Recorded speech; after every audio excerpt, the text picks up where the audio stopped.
Sleep all day, kill all night, avoid the bloody vampiric frights. Now there's a rave with nameless victims. It's up to two heroes who have to stake it up. Stake it up. Do do do do do. Stake it up. Do do do do do. But stake it up. Captive is a Tubi original from director Greg Simon, because if you'll be his vampiric bodyguard, he will be your long lost pal. Oh no, he won't. He's a vampire. He'll bite you on the neck, and you will not call him Al because his name is Drake. Greg Simon has done various TV. Check out his IMDb page for the full listing of his work. Written by Travis Sepola, who's done shorts. And you know what? Captive is basically a send-up, in my opinion, of 80s vampire movies, and possibly 70s vampire movies, and possibly many vampire movies. Scout Taylor Compton is the main reason I watch this.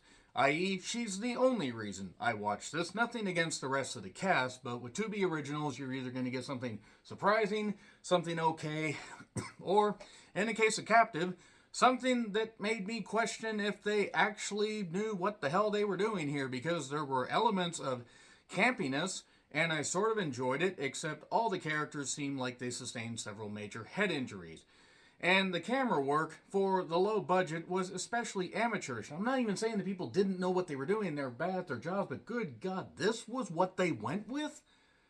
This looked like it belonged back in the 80s, and even then would have been seen as archaic.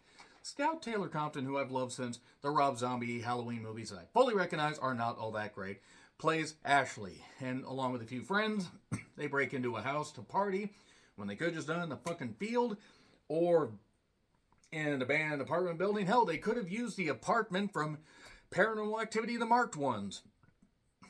Would have been safer than the one they used here. There's a rich couple, that leave. They want to be back before sunrise. And Ashley and her friends, completely unaware of this, break into this house. They find somebody that's a captive, and then things break loose. So as far as the plot, that's pretty much it. I mean, if you can't figure out from the poster what, is going on with this, well, then I really don't know what to tell you. It's not really a deep plot, or much of a plot as it were. It's kind of like if a Fear Street book was badly done and just badly filmed and all that. I mean, granted, the Fear Street trilogy on Netflix wasn't great, but it wasn't bad. I'm sorry, but this is amateurish. Tassie Lawrence, I assume that's how you say her name. If not, I do apologize. She played Crystal. She was pretty much the only other main character they had in this. They did have a few others that popped up. A dickish boyfriend of Ashley, who no doubt you just want to see him meet an untimely end. But yeah, this talks about a news report where violent things have happened, and we smash cut to 3 days earlier, and it takes place over a few days. This is terrible. This movie is terrible. It wasn't even in the top 10 of the worst things I've seen this year. Maybe not even top 15, but amateurish. Scout Taylor Compton looks great and acts great and is incredibly attractive and is better than this source material.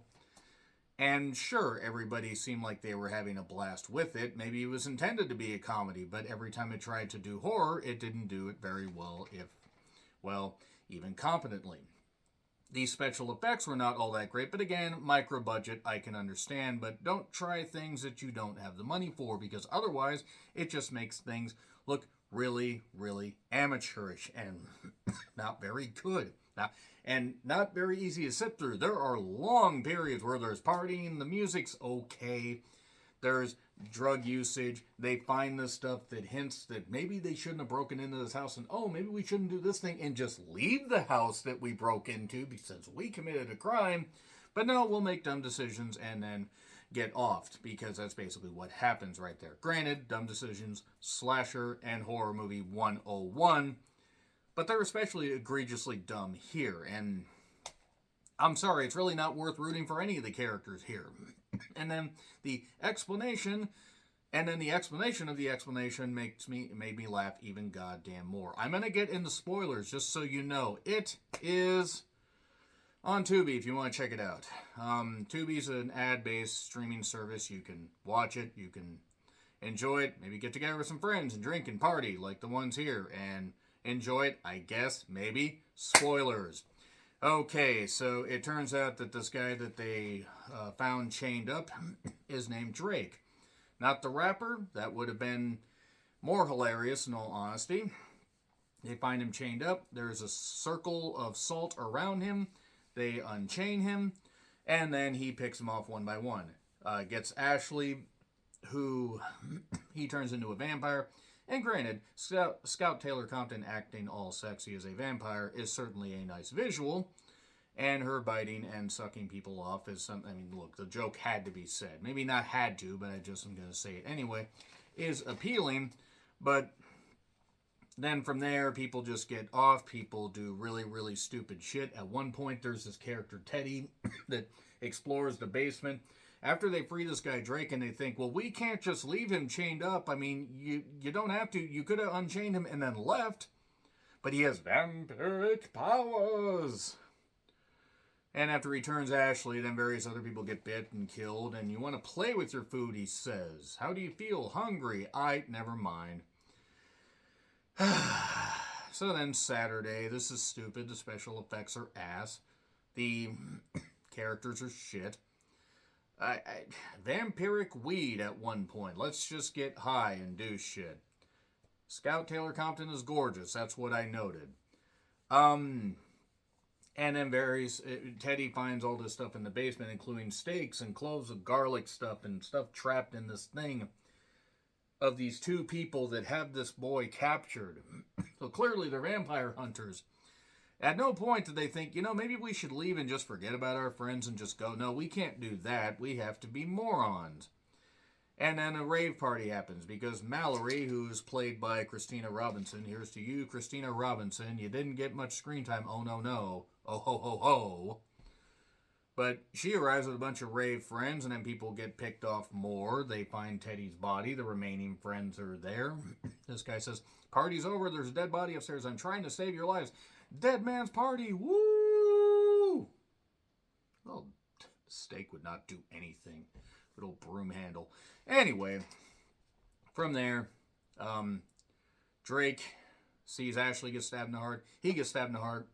Mallory gets killed. Crystal, played by, again, Tassie Lawrence. I'm pretty certain I probably butchered that name. I apologize. She is all happy because she stabbed him in the hearts. And then the parents arrive, and it turns out that the parents, or they're actually parents, are not vampire hunters, and that's their son. And also they're Strigoi, and they have two hearts because they're an advanced form of vampire.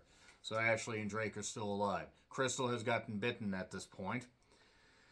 And then, now they have to move, because cops also got called at one point and got killed.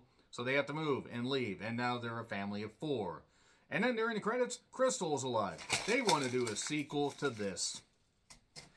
Eat shit, Captive. How dare you? How fucking dare you? This movie's terrible. Terrible all around. Scout Taylor Compton looked great, but again, I've seen worse. I'm not saying don't watch this. I'm just saying don't expect much. F, it gets an F. Agree, disagree, what I said. Like, share, subscribe, Twitter handle in the description. I'm John Retlin. I'll see you soon.